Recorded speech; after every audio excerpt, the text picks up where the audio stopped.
আল্লাহ বলে, বান্দা আমার মতো দয়ালু মনিব থেকে কেড়ে তোরে আলাদা করে দিল। মা গাররাকা, আরে বান্দা আমার থেকে কেন আলাদা হলি? আমি কি অপরাধ করেছি? সারাদিন আসমানে আলো দিয়ে আমি অন্যায় করছি? আজ আবার রাতের বেলা ঘুমের পরিবেশের জন্য অন্ধকার করে দিয়ে আমি অপরাধ করছি? মা গাররাক, এই যুবক, তোমার কাছে তোমার মালিক অপরাধ কি করছে বল না বেটা, বল। কেন সেজদা করলি না ভাইয়া? আল্লাহ তোমার কাছে কি অন্যায়টা করছে? কি অন্যায়,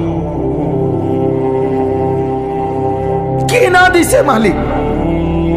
মা গাররাকা বিরাব্বিকাল কারীম, এটা আল্লাহর ডাক। আল্লাহ বলেন, বান্দা কে রে তোরে আমার থেকে আলাদা করলো? কেন রে তুই আমারে ছাড়লি? আমি কি দোষ করছি?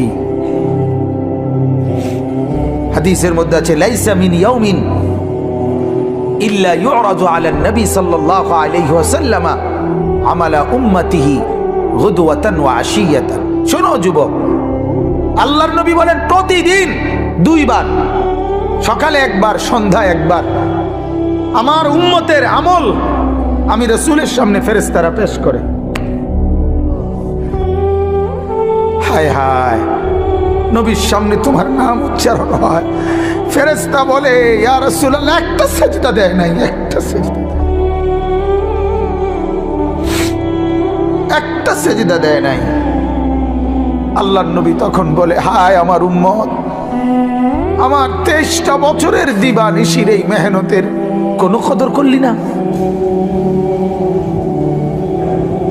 23 বছরের আমার এত কষ্টের কোনো কদর হলো না? হাসরের ময়দানে নবী, দোস্ত শুনেন, হাসরের ময়দানে আল্লাহর নবী তার পিঠ দেখাবে, পিঠ, নবী তার পিঠ দেখাবে, পিঠ দেখায়া বলবে, উম্মত দেখ আমার পিঠ, চালনির মতো ছিদ্র ছিদ্র করে ফেলছি। তায়েফের বাচ্চারা যখন আমার পাথর মারছে, ওই পাথরের আঘাত সইতে গিয়ে। সেদিন দেখবেন, সেদিন বুঝবা যুবক, নওজোয়ান, তোমাদের জন্য কাঁদার কেউ নাই, তোমাদের জন্য ভাবার কেউ নাই। মা বাপ ছেড়ে দিছে তোমারে, যা বাবা নষ্ট হয়ে যা। আহা, মোবাইলের হাতে ছেড়ে দিছে তোমারে, নষ্ট বন্ধুদের হাতে ছেড়ে দিছে তোমারে, যা বাবা পেটের ভুক লাগলে ভাত খাইয়ে যাইস, বাকি টাইম নষ্ট হয়ে যা। অভিভাবক ছেড়ে দিছে সন্তানকে, দুপুর বেলা বের হইছে রাত 10টা পর্যন্ত, কারো কোনো পেরেশানি নাই। মা বাবার,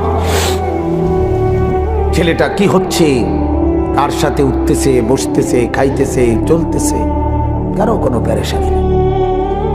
এভাবে জিন্দেগি চলে না বাজান, এভাবে জিন্দেগি চলে না। এই জন্য আল্লাহ তাআলা প্রতিদিন ডাকে, আমার বান্দা আমি কি অপরাধ করেছি? রাসূল প্রতিদিন বলে, আমার উম্মত আমি কি অন্যায় করছি?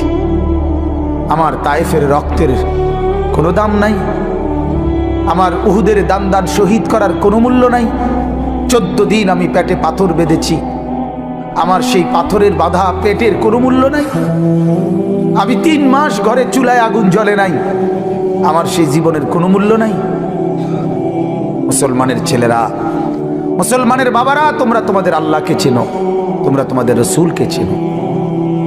মোবাইল দিয়া হইলো রবিকে চেনো, রাসূলের জীবনী শোনো, তাইলেও ফায়দা হবে। এই জীবন এভাবে নষ্ট করো না ভাইয়া। আল্লাহ আমাদেরকে বুঝ দান করেন, আল্লাহ আমাদেরকে কবুল করেন, আল্লাহ আমাদেরকে ফিকির দান করেন। অনেক যুবক বসছো মাশাআল্লাহ, আল্লাহ যত ছেলে বসছো, আল্লাহ তোমাদের ঈমান আমলের দৌলত দান করেন।